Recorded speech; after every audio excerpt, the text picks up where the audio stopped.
Várias pessoas vinham me dizendo, alguns amigos, leitores, pessoas que acompanham aqui o canal, vinham me dizendo: poxa, você tem que ler esse livro, o livro é fantástico, o romance é maravilhoso, eu nunca li nada igual.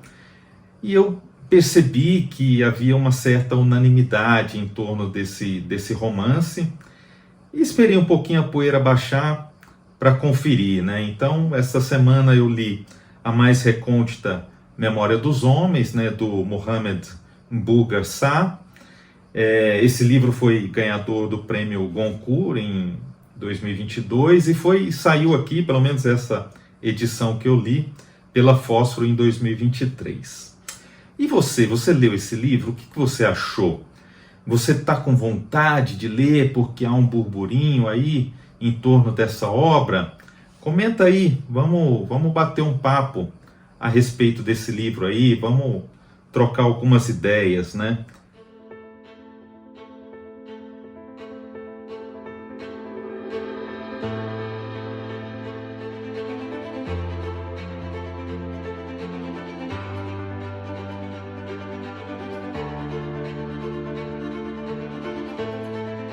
A minha edição, então, é essa daqui, né, da Fósforo, de 2023, e foi, então, muito bem traduzida pelo Diogo Cardoso, uma tradução muito fiel, assim, ao livro original.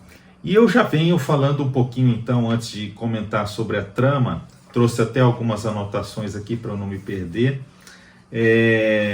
sobre a linguagem, né? E a partir daí eu quero deixar muito claro que este romance, né, a mais recôndita Memória dos Homens, é um romance que vem para contar uma história. Então ele deixa, não que a linguagem não seja eficiente, né, não que a linguagem não seja muito bem utilizada, né, mas ela fica em segundo plano, porque o autor ele pretende contar uma história. Então a linguagem que ele usa é uma linguagem relativamente simples, sem muitos floreios, sem muitas metáforas. Também não há aquelas discussões profundas, né, a respeito de determinados temas, reflexões muito comuns, inclusive na literatura francesa, né? Então é isso, ele quer contar uma história.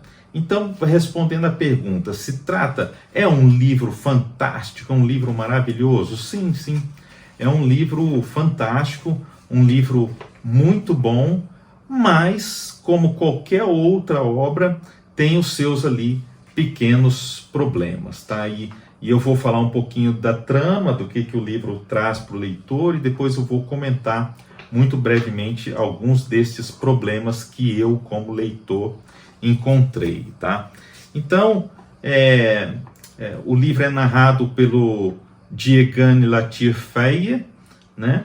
Um aspirante a escritor, né? Também do Senegal, e ele lê ali, está folheando um compêndio das literaturas negras e se depara então com uma crítica, uma resenha, uma mini resenha, um comentário muito peculiar sobre um escritor senegalês chamado Tessé Elimane, né?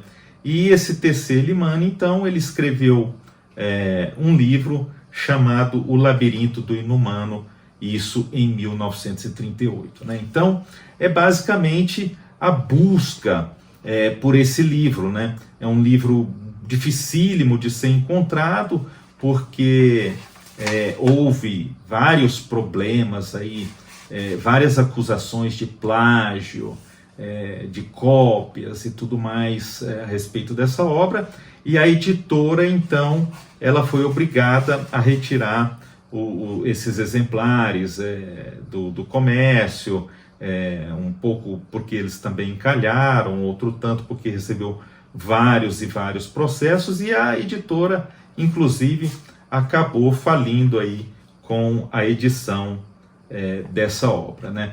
Então, O Labirinto do Inumano pretende ser, assim, um livro perfeito, né?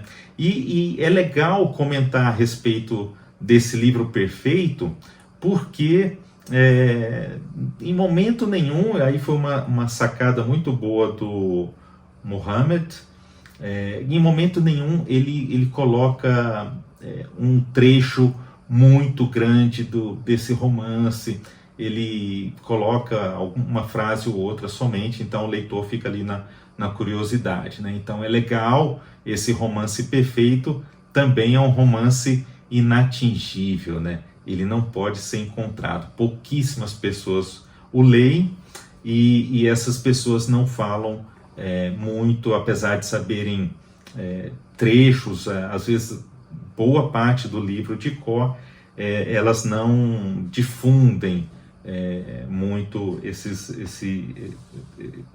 o conteúdo exatamente do livro, né? Então, esse narrador, né, Diegane, ele vai procurar esse livro, né? E, assim, de uma forma um pouco controversa ali, ele encontra uma grande escritora contemporânea, muito mais tarde, até do que o livro foi escrito. Ele encontra uma escritora contemporânea, que é a Mahrem Siga-D, e essa Siga, ela é conhecida como Aranha-Mãe, ela tem ali um exemplar desse livro, e sem querer dar muito spoiler, aos poucos ela vai revelando ali um relacionamento muito mais próximo com o T.C. Elimani. Então, e aí o motivo pelo qual ela tem, né, um exemplar dessa obra, né? Há alguns outros personagens que eu acho muito importante citar, né? Por exemplo, o Musimba, né, que é um escritor do Congo, que é muito próximo ali ao narrador, né? E para quem, inclusive, o Diegane acaba emprestando também o exemplar, né, que ele pegou, inclusive, emprestado da Aranha-Mãe, e todos esses escritores, claro, eles admiram demais esse livro, e o livro acaba sendo algo quase sagrado, assim, para eles, né? Durante esse percurso com esses escritores, nós percebemos ali, de maneira muito interessante na narrativa, como se dá esse apagamento, né, da literatura negra ali, então, durante toda esse percurso do romance, né? Ele começa ali nos anos 30, mas ele se estende até os anos 2000, abordando ali no final um pouquinho da Revolução ali no Senegal e tudo mais, né? Então, há outros personagens que são importantes também, né? A Brigitte Poleme, uma francesa ali, que ela uma das primeiras a fazer uma entrevista com os então editores desse livro do TC, né? Do TC Elimani. Os editores, né? Charles Elstein e Thérèse Jacot, né?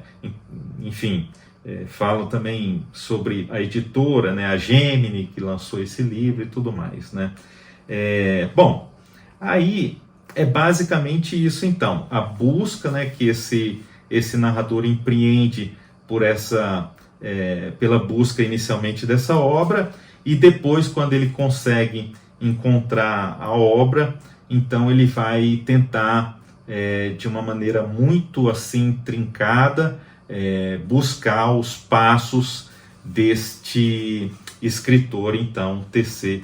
Elimani, né? Ele fica tão obcecado pela obra que ele passa também a ficar obcecado pelo escritor, e ele imagina então que ele não conseguirá vir a ser um escritor se ele não conhecer, se ele não refazer e de certo modo, até de forma muito profunda, reencontrar ou encontrar os passos do próprio Elimani. Então ele empreende viagens para tentar reconstruir a vida desse escritor, e é sobre esse apagamento, né, que o livro fala também, sobre essa dificuldade de se encontrar esses escritores, de se refazer os passos e reconquistar, né, o lugar dessas obras aí na literatura, no caso francesa, porque o Elimane ele acabou indo muito jovem para a França, porque ele tinha